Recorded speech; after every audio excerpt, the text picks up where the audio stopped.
আসসালামু আলাইকুম। প্রতিদিনের মতো নতুন একটি ভিডিও নিয়ে চলে আসলাম। আশা করি সবাই ভালো আছেন।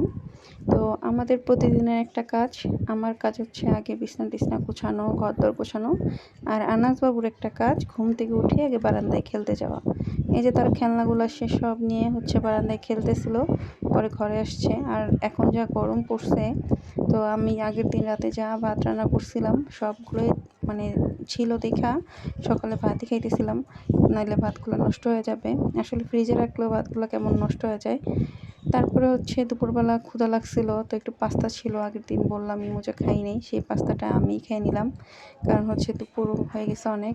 আর আজকে মাত্র গোসল গোসল করায় খাওয়াই দিচ্ছি, ও একটু পরে ঘুমাবে। ও ঘুমাইলে পরে হচ্ছে আমি রান্না করব। আর ও না ঘুমানো পর্যন্ত রান্নাই করতে পারি না, কারণ হচ্ছে ও বারবার বিরক্ত করে, মানে অনেক ঝামেলা করে। তো ছোট মানুষ তো বোরিং হয়, তো ঘুমানোর পরেই হচ্ছে রান্না করি। তা আমি আগে চিন্তা করছি ভাতটা বসায় দিই, তারপর হচ্ছে এখানে বেগুনগুলোও কেটে নিচ্ছি, বেগুন ভুনা করব। তো এগুলো ভাজতে থাকি। তো একটু মূলার শাক আনছিলাম, তো মূলার শাকটা আমি কেটে নিই। মূলার শাক তো কুচি করতে হয়, একটা ঝামেলা, এই জন্য না আমি শাক টাক রান্না করি না। আমার কাছে খুবই বোরিং লাগে শাক বাছতে আর হচ্ছে শাক কাটাকাটি করতে। তো এখানে হচ্ছে আমি বেগুনগুলো ভালো করে হলুদ লবণ মাখায়া এখন হচ্ছে সবগুলো একসাথে তেলে দিয়ে দিব। তেলে দিয়ে হচ্ছে এগুলো সব চুলার ঢাইকা দিয়ে হচ্ছে আমি ভাজা ভাজা করব, একটু নরম করে রাখবো, যেন হচ্ছে ভুনা করার সময় আমার ঝামেলা না হয়।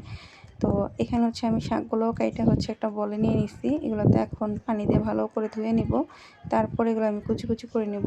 তো শাকগুলো না কি হয়, এত গরমের কারণে একটু দেরি হইলেই নেতা যায়, মানে কেমন জানি নষ্ট হয়ে যায় মনে হয়, এই জন্য ঝামেলাই লাগে। তো আমি তাড়াতাড়ি করেই শাকগুলো হচ্ছে এখন কাটতে নিচ্ছি।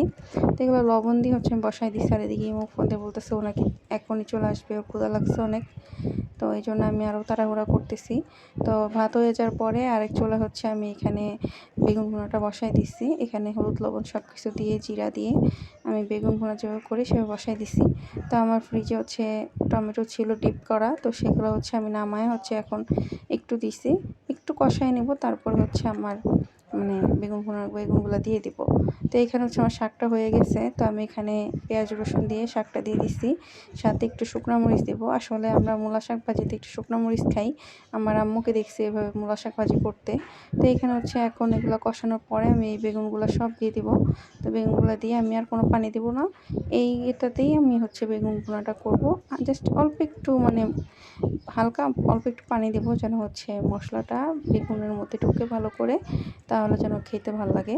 তো এখন আমি ভালো করে নাড়াচাড়া করে পরে পানি দেবো। এখানে হচ্ছে আমার শাকটা আগে দিব, কারণ হচ্ছে পেঁয়াজ আর রসুনটা বেশি ভাজা হয়ে যাবে না হলে।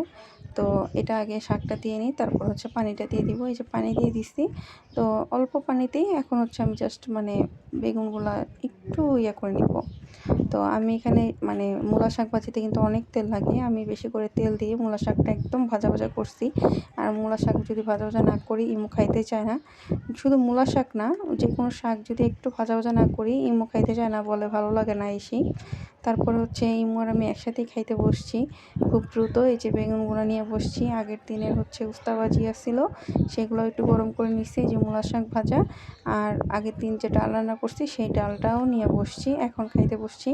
তো সন্ধ্যায় একটু হচ্ছে ইমু বাইরে গেছে, আমি চিন্তা করলাম যে তাহলে একটু বাঁধাকপি যেহেতু নষ্ট হয়ে যেতেছে, তাহলে হচ্ছে একটু মোমো বানাই। আর গাজরটাও আমি ফ্রোজেন করে রাখছিলাম, তো গাজর আর হচ্ছে বাঁধাকপি দিয়ে একটু মোমো বানাইতেছিলাম।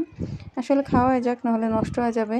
তো আর নুডলসও রান্না করতে ভালো লাগতেছিল না, ইমু প্রতিদিন নুডলস খাইতে চায় না। তো এখানে হচ্ছে আমি সব কিছু মশলা দিয়ে একসাথে হচ্ছে ম্যাগি মশলা, সয়া সস, টমেটো সস দিয়ে নিচ্ছি। আর এখানে হচ্ছে আমি আজকে ইয়াতেই আটার কাইটা করব। তো এখানে হচ্ছে আমি মোমোটা সিদ্ধ দিয়ে দিচ্ছি। আর আজকে মোমোটা খাইতে ভালোই লাগছে মোটামুটি, আর একটু সবজি বেশি দিলে আরও ভালো লাগে। তো এখানে হচ্ছে আমি আজকে কাঁচা আটার মোমো করছি, তো একটু অন্যরকম লাগছে খাইতে। যাই হোক, আলহামদুলিল্লাহ ভালোই ছিল। তো আজকের মতো ভিডিওটা এই পর্যন্তই। সবাই ভালো থাকবেন, সুস্থ থাকবেন, আমাদের জন্য দোয়া করবেন, আর সবাই আমার পেজে হচ্ছে সাবস্ক্রাইব করবেন।